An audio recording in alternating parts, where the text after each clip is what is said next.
Sveicināti cienītās un godātie! Vasaras atvaļinājums ir beidzies un nu var ar pilnu spāru pievērsties grāmatām. Šodienas raidījumā par nesen izlasīto Jurģa Liepnieka grāmatu Mans nabaga pirāts. Grāmatu saņēmu no bibliotekas pēc gandrīz 9 mēnešu gaidīšanas rindā. Te var redzēt, cik un kā lasītāji to turējuši pie sevis. Gan jau rinda būtu pienākusi arī agrāk, ja vien daži nebūtu kavējuši termiņus par pāris mēnešiem. Nocitējuši pašas grāmatas raksturojumu par sevi. Pēc 16 laulības gadiem Marats vēlas tikt vaļā no savas sievas, taču šķiršanās viņam nešķiet labs risinājums. Tā būtu nedziedināma trauma meitai, vainas sajūta viņam, kā arī savstarpēji pārmetumi un strīdi. Tāpēc Marats izšķirs par sievas slepkavību. Viņš spriež, ka nāve arī Tvinkai pašai būs daudz labāks ceļš nekā šķiršanās. Viena lieta ir salauzt kādam sirdi 20 gadu vecumā, pavisam cita – salauzt sievietei dzīvi 40 gados. Dimitrijs, viņa labākais draugs, kuram Marats atklāja savu nodomu, salīdzina viņu ar Dostojevska Raskolņikovu un cenšas atrunāt, taču ir par vēlu. Šis ir krimināla romāns, kura varoņi ir filozofi, kas pieņem nepareizus lēmumus, bet uzdod sev pareizus jautājumus. Romāns par mīlestību, noziegumu un sodu. Šeit arī Džilindžers ir dalījies ar saviem iespaidiem. Jurģa Liepnieka psiholoģiskais trilleris Mans nabaga pirāts jau no pirmās lapuses pārsteidz ar sižetisku neprognozējamību, filozofiskām pārdomām, savdabīgu ekskursu varoņu psiholoģijā, fantasmagoriskiem sapņiem un eksistenciālu realitātes izpratni. Šis romāns ir pelnījis atrasties pasaulē labāko grāmatveikalu plauktos. Es gan nepiekritīšu, bet labi. Vēl piebildīšu, grāmata iznākusi 2022. gada nogalē, tā strauji kļuva pieprasīta un nonāca visvairāk pirkto grāmatu topos. Laikam arī tāpēc to iekļāva Lali Gaba un Kilgrams kultūras konkursā, jo es citiem tam vienkārši neredzu. Pati grāmata ir gan saturiski, gan sižetiski ļoti vāja. Te no katras lapuses dveš snobismus un mizogīniju. Ja Džeimsas 50 nokrās un Račkovs aplēstās mežģīnas dēvē par mājsaimnieču pornogrāfiju, tad pilnīgi droši šo var dēvēt par jaukundziņu pornogrāfiju. Bagātība, vara, dārgas automašīnas, dārga uzvalku un dzērieni, ballītes, ceļojumi, trenažieri, kāpšana kalnos, sieviešu izmantošana. Seksa gan tie mazākā mājsaimnieču žanram, bet banalitātē neatpaliek ne par matu. Vispār man ir ļoti nopietnas jautājums augstāk minēto konkursu žūrijā. Kāpēc? Kāpēc kādam ienāca prātā, ka šī grāmata atbilst kaut kādai vērtībai, morālai vai literārai, lai to izvirzītu balvai? Jā, ja skatās uz pirkšanu vai interesi, tad noteikti var teikt, ka grāmata ir populāra. Arī mana un pārējo lasītāju sēdēšana rindā bibliotekās to norāda, bet ar to viss arī beidzās. Grāmata tiek aprakstīta gan kā spriedzes gabals, gan kā krimināla romāns, bet tā īsti neietilpst nevienā ne otrā žanrā. Par kriminālo viss jau ir skaits ap 120. lapusi. Un atlikušās lapus tikai parāda, ka sekos vēl vairāk mēģinājumu, lai savirpuļotu sižetu. Diezgan primitīvs paņēmiens, bet lai jau. Spriedze arī tur nekāda nav. Viss ir diezgan apnicīgi un pārāk apcerīgi. Sižetu gaitu nojauc nemitīgie mēģinājumi galveno varoni un ne tikai. Padarīt gudrāku, kā viņš ir. Ja kaut kas notiek, tad uzreiz sekot kāda tēla, apcerējums ar Wikipēdijas citēšanu. Tas pamatīgi nojauc lasīšanas ritmu un patikšanu. Manuprāt, tas bija ļoti neiederīgi. Runājot par grāmatas vizuālo, vai jūs esat ievērojuši, ka autora vārdu un uzvārdu pāri izcelšana pār virsrakstu norāda uz to, ka saturs būs tāds kontinenta izdevniecības līmeņa veidojums? Un vēl, grāmatas redaktoram vajadzētu labāk pastrādāt, vai korektoram. Nezinu, kurš pie vainas, bet ļoti bieži bija sajūta, ka nav izvēlēts veiksmīgs formāts, un līdz ar to arī lasīšana ķers. Pirms grāmatas lasīšanas man bija vairāk jautājumu gan par nosaukumu, gan vāku noformējumu, gan aprakstu. Likās, ka apakšā ir kas vairāk par Arbūzovu Lugas Mans nabaga marats, otru nosaukumu Nebaidies būt laimīgs, vai norises vietu Ļeņingrads blokādu Otrā pasaules kara laikā. Arī Pieta likās, ka būs ar kādu zemtekstu. Gala beigās viss izvērsās vienkārši – mīlas trīsstūrs un kapakmens. Te viens grāmatas izvilkums, par ko es minēju iepriekš, ir kā darbība un uzreiz parādās apcerējums paspīdēta sāma zināšanām.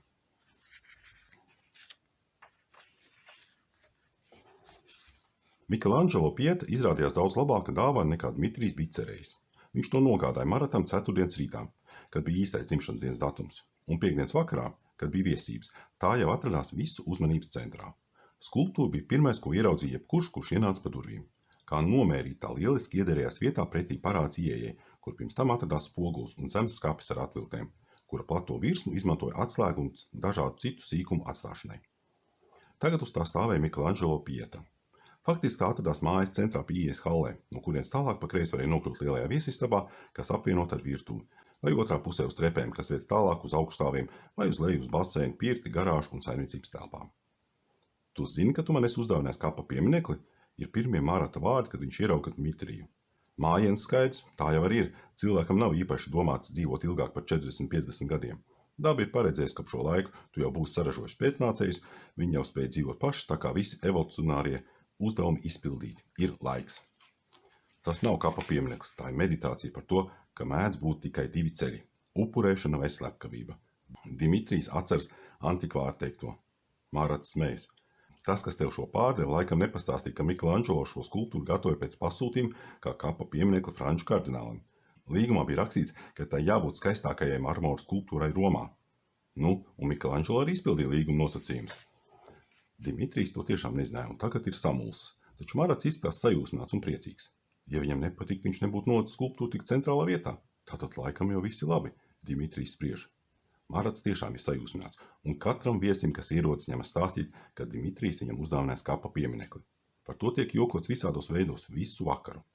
Kad jau vēlāk vakarā kāds iemanās jaunās Marijas kreisajā rokā iesprināt vīna glāzi, skulptūra kļūst par vispārējas apjūsmošanas un fotografēšanas objektu. Dāvana izdevusies, par to šaubu nav. Pieminēju snobismu un mizogīniju. Tas pēdējais ļoti iekrita acīs jau sākuma daļā, pēc tam tik visu laiku apstiprinājis. Vīriešu un sieviešu tēli bija kā diena pret nakti. Marats bagāts un ļoti gudrs, Dimitrijs stiprs un ļoti gudrs, apdāvināts. Ārstējušais ārsts skaists. Izmeklētājs ļoti gudrs, asu prātu un rūpēs par mazo meitiņu. Izmeklētāji palīgs, sakarīgais muskulis. Advokāts, iznesīgs, sirms kungs ar asu prātu. Tvinkas tēvs, labsirdīgs simtgals ar smaidošu seju un stingru stāju. Teodors, iespaidīgi notetovēts slepkava.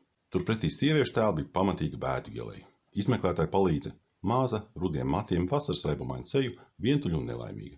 Cietuma uzraudze, resna un neglīta Brunhilda ar neveselīgu sejas ādu. Tvinkas māte, nevarīga, salīkusi, vāja un veca, pretstatā viņas vienaudzim vīram. Marata māte, riebīga, kašķīga vecene. Lieciniece, pusbomzīga vācēja. Tikai Tvinka bija dabūjusi skaistu ārienu, jo skaidrs, ka Marata trofejai bija nepieciešams normāls izskats. Jā, vēl arī Anna bija stilīga, jo arī trofeja. Bet abu tēliem tāpat tiek iededzināta lilija. Viena bija alkoholiķa, bet otra nodevēja. Vispār tas sievietes bija tikai fons, kas ļauj izcelties vīriešiem un viņu pasaulē. Sievietei bija jānoskuj šekums un jābūt mitrai uz pasūtījumu gan bērēs pie zārka, gan čomiem. Un dārgā veļā, vai arī bez. Snobismu piemērs laikam neuzskaitīšu, citāti būs jācitē vai visa grāmata. Un tā nemitīgā un jāsaka ļoti primitīvā spriedlēšana par Dievu drīzāk atcīt kādu garāžas līmeņa sarunu ne augstu intelektuālu disputu. Kādam tam vajadzētu būt, jo lasītājiem jau nemitīgi atgādina, ka te ir intelektuālisms ar augstāko provi. It kā. Palasīšu vienu sarunu par Dievu. Tāds grāmatā ir ļoti daudz, bet īpaši viņas neatšķirās. Atkal to ar savu Dievu. Tavs Dievs ir tavs iedomu draugs, pasakas tēls, Čiburaška, ar to atšķirību, ka šī pasaka ir speciāli veidot nevis vienkārši izklaidēji, bet kā sabiedrības kontrols un varas mehānismus. Beidz. Pirmkārt, kristietība ir mūsu kultūras pamatā. Otrkārt, ja Dieva nav, tad kas vēl varētu cilvēks kavēt darīt jebko, kas viņam ienāk prātā? Vienīgais, kas cilvēks kavē darīt jebko, kas viņam ienāk prātā, ir bailes, nekas cits. Tavs Dievs jau ir tāpēc baida ar ellu un mūžīgām ciešanām. Tas kādu laiku strādāja, bet kopumā kristietība tā arī nav spējusi iedzīvināt neko labu. Kristīgā baznīca atbalstīja verdzību, rasismu, genocīdu, sievietes otršķirīgo statusu. Visus lielākos karus pasaulē arī sarīkojuši kristieši. Holokaustu arī sarīkoja kristieši. Baznīca piesedz pedofīliju vēl tagad. Un viņus tu man piedāvā kā morāla orientieri? Tiešām? Čeburaška tad ir miljonus reižu piemērotāks morālās autoritātes lomai. Dmitrijs nožēlo, ka atkal pieminējis Dievu. Viņš zināja, ka sarunās ar Maratu to labāk nedarīt. Bet ja tava meita izdomā, ka tu viņai traucē un esi liekas apgrūtinājums, kamēr vēl neesi pavisam slims un paralizēts. Tas taču tavā pasaulē tad arī būtu visnotaļ iespējams. Dimitrijs vaicā. Zini, Džekam Londonam ir jauks stāsts, dzīves likums, iesaku. Stāsts ir par veca eskimosu virsaiša Koskuša dzīves nogali. Viņa ciltī jāpamet vecās dzīvesvietas, jo tajās vairs nepietiek medījumu un pārtiks. Taču viņi nevar paņemt Koskušu līdzi, jo viņš jau ir vecs, gandrīz akls, viņš ir kļūst par apgrūtinājumu, un viņa dēls nespēja pabarot gan savu jauno ģimeni, gan tēvu. Koskušs uz to visu raugās mierīgi. Viņš zina, ka tāds ir dzīves likums. Saproti, tāds ir dzīves likums, Marats ir aizrāvies. Autors ir mēģinājis izveidot tādu kā intelektuāls spriedzes romānu, lai ir visu laiku nemitīgi jārauc pieri. Tādi IQ, tāda bagātība, tāds intelektuālisms, bet viss runā primitīvā formā vai taisa apbrīnojams stulbības, kuras nepiestāvēt pat politikas skolas sacerējumam. Kaut vai tāpat slepkavība, kur vēl stulbāk plānu var iedomāties. Un te nav kaut kāds aizmāšīgs fizikas profesors, kurš brīles aizmirs uz pieres, vai sāli sajauc ar cukuru. Te ir tēls, kurš visu laiku apgalvo, ka viņš ir gudrs, bagāts un nicina stulbeņus. Tā vietā lasītājiem piedāvā banalitāti un stulbumu, lai pēc tam mentās lapus taisnotos, kas un kāpēc tā sanāca. Izlasīšu par slepkavību, to, kā augsts intelektuāls cilvēks plāno savas sievas slepkavību. Jā, viņš to darīs. Ideja, ar kuru viņš sākumā tikai rotaļājās, lēnām bija izkristalizējusies par skaidru apņemšanos. Pēkšņi Marats apzinājās, ka viss ir skaidrs. Viņš bija izlēmis.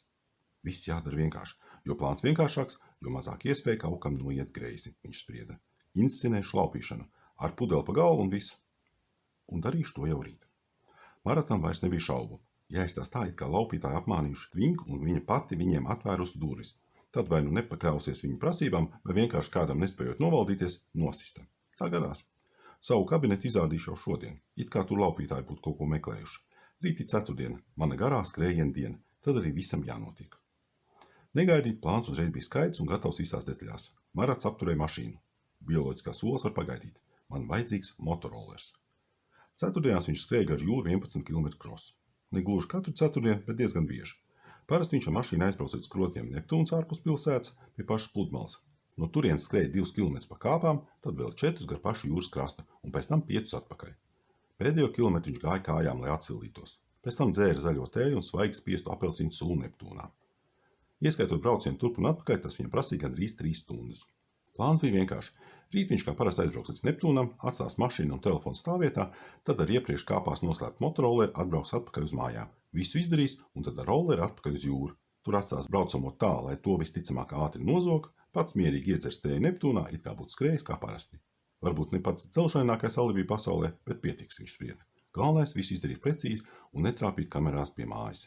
Tas bija iespējams, ja piebrauc nevis kā parasti, bet gan pa ieliņu, kas iet gar sliedēm, un tad uzgriež no ziemeļu puses uz viņu šķērsielas. To viņš bija izpētījis jau agrāk. Skaidrs, ka policija vīri vienmēr tur aizdomās pirmo. Tomēr, ja pierādījumi, kas viņu sasaista ar noziegumu vietu un laiku nebūs, tad tā arī viss paliks. Neptūnā viņi būs redzējuši ap slepkavības laiku, telefons visu laiku būs bijis tur, mašīna arī. Jā, būs kāds brīdis, kad viņš tieši pats nebūs redzams, bet slepkavības brīdi jau arī nevar noteikt ar 10 minūšu precizitāti. Un kā gan viņš bez mašīnas būtu varējis paspēt turp un atpakaļ? Plāns Maratam šķita labs.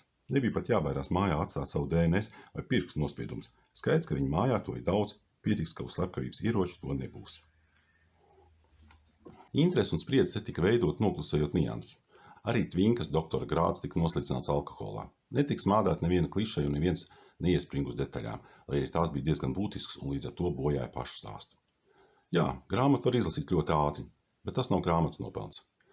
Mana pieredze krimiķiem saka, ka tas nav interesantums, kas dzen lapus uz priekšu, bet vienkāršais teksts, vienkāršais stāsts un savā ziņā atkārtošanās, kas tekstam ļauj pārslidēt pāri un šķirt nākamo lapusu. Un atkārtošanās te netrūka. Gribētu nopeikt raidījumus pozitīvs nots.